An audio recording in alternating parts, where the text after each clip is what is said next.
we don't use any of this technology that we learned in this class.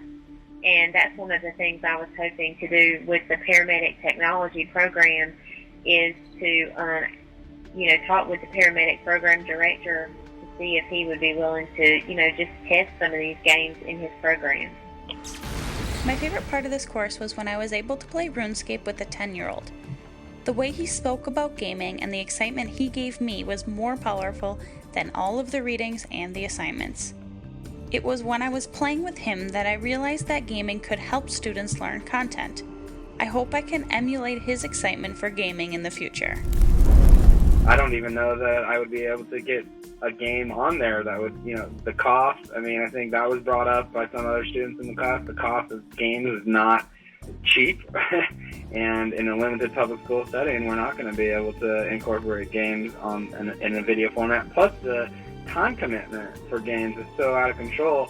I don't feel like I get paid enough to go home and sit down and play WoW with my kids for 4 hours at a time, or something even like World War II Call of Duty, which I think is a great example of historical content. And any player who gets through that game is going to be able to really learn a lot about the battles and all the historical significance of the two sides fighting in World War II. And I think that Call of Duty also has a bunch of other wars. I think they've gone into maybe the Pacific and the European front, but I want to say that they went into Korea also, but I don't know. I don't know that game well enough, but I could see that being a useful tool, and boys especially would love to go run around to get credit for playing that, but it's just not going to be a feasible thing in the 60-minute period or the 80-minute period in the classroom. So. I would say that probably the best part was actually being able to play video games with my classmates. I really enjoy playing these games.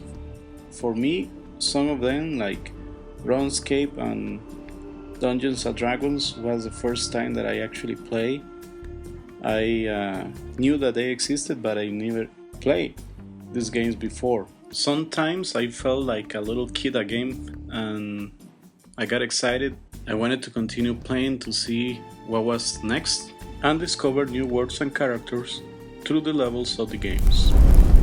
And then on the RuneScape, when he was showing you guys around, I was really not feeling well, but you saw his excitement. He felt like he was an expert at something. He felt so good to be able to communicate that expertise to someone else. He actually felt like he was of value, which is amazing to me because it's so hard for me to see him come home from school beaten down every day because the teachers don't understand him. He's got a 142 IQ. Why doesn't he have straight A's? Those sorts of things. So he really felt empowered when he was in RuneScape with you guys. So I want to thank all of you for meeting in RuneScape with him. He has been walking on cloud nine ever since.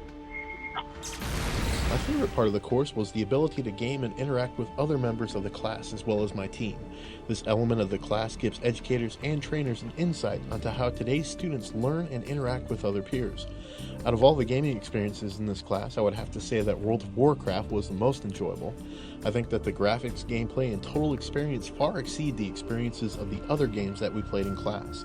The biggest thing that I will pull from this class is that one thing that educators and trainers sometimes forget, and that is that education is supposed to be fun. I've enjoyed my experiences in this class and highly recommend it to anyone trying to find new ways to engage students of all ages.